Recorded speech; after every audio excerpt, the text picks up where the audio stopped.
Governor Christie is a bully. You know, Governor Christie bullied me. Let me tell you what happened to me. You know, this is 2002. In 2002, there was a state official named Thomas Bartlett who threatened me. He threatened to put me in jail if I continued to talk about marijuana. You know, to me, here's a state official acting under color of law, acting under the authority of law, who is threatening to violate my civil right to free speech with imprisonment.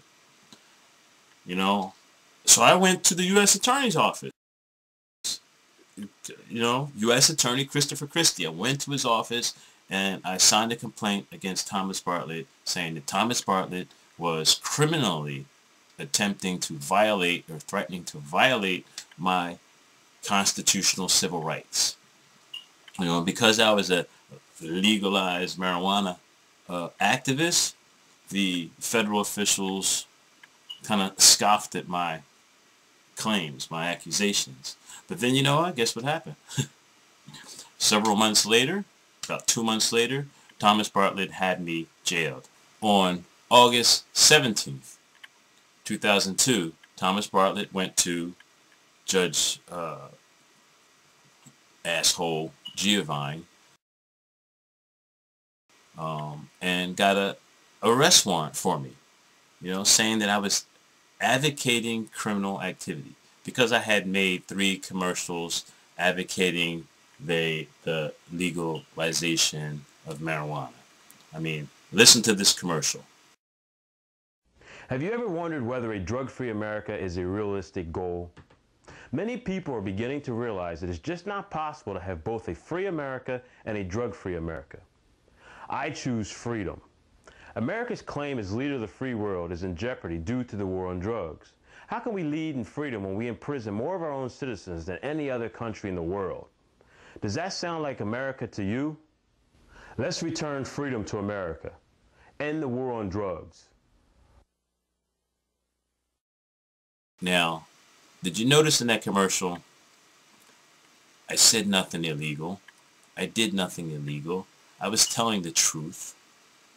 And then I found myself in jail. Exactly what I was talking about. Well, I made 3 commercials. But anyway, I stayed in that jail for 5 months. Several weeks into it, I went on a hunger strike and I wrote a federal writ of habeas corpus and I mailed it to a federal judge, and Federal Judge Irenas out of the District Court of Camden actually accepted my writ of habeas corpus. At that point I ended my hunger strike, and then for several months you know, I battled the New Jersey Attorney General's office as to if what I was doing was free speech or not. You know, I knew from the very beginning it was free speech. Basically, I had gotten into a pissing contest with Thomas Bartlett about free speech, and then he shit on me by jailing me. You know, that's the only way I can describe it. But anyway, I spent 5 months in jail before ultimately, using the Feldman-Rooker doctrine, Judge Irenas interceded and ordered the state of New Jersey to free me. At that point, I went to U.S. Attorney Christie's office again to sign a criminal complaint against Mr. Thomas Bartlett, the state official who had jailed me unconstitutionally and I believe criminally. Mr. Christie's office declined to prosecute Mr. Bartlett. So I started coming to Mr. Christie's office, exercising free speech again, you know, by holding a sign in front of his office calling Mr. Christie a hypocrite and passing out flyers. And I did this in front of his office in Newark. If anyone's ever gone to the Newark Federal Attorney's office, the federal courthouse is there, the U.S. Attorney's office there. It's on a big square. There's both ends of the street are blocked off, so it's like a big tenement square, like, where a huge open area.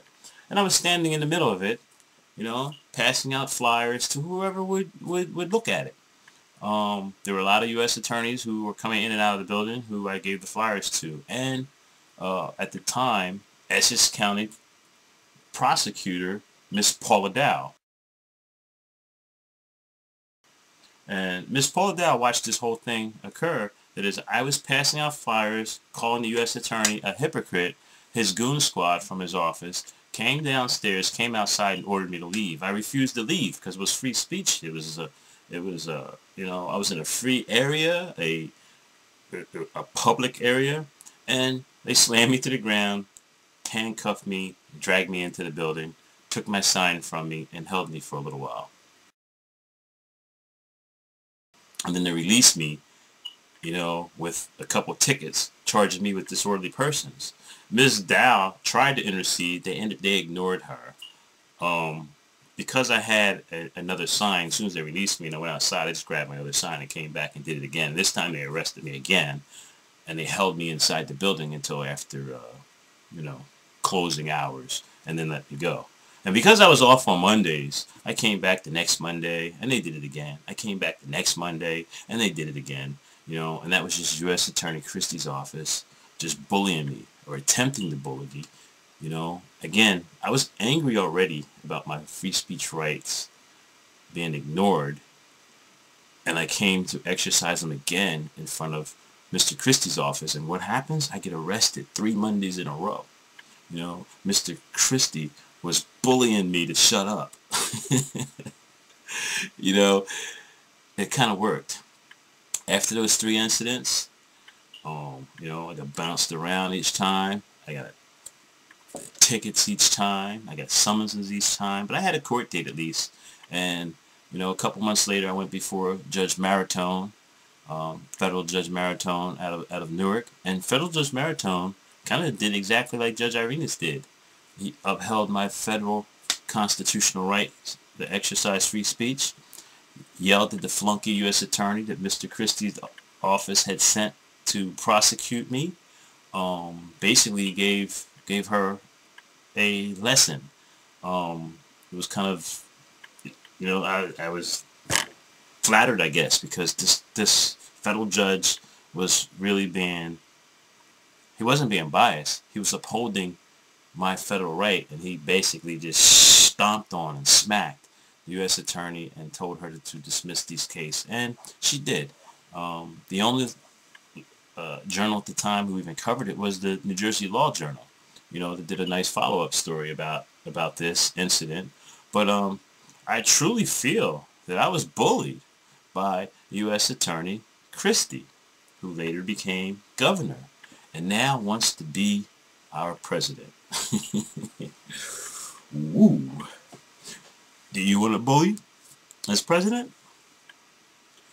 Just say no to Governor Christie.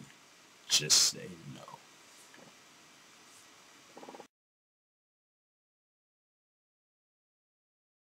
Really, seriously, you're not asking me about Hostess Twinkies, are you? What's the next question? David, what do you got? I'm not answering a question about... there's so much... I'm on Saturday Night Live enough. You think you're getting me behind this microphone, having me talk about Twinkies? This is a setup, man. I know it.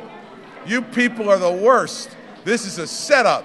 I am not answering questions on Twinkies. And no. You're not. It's bad that I even said the word Twinkie from behind this microphone. You're not getting me to do that. No way. David, don't go to Devil Dogs, David. Don't try it.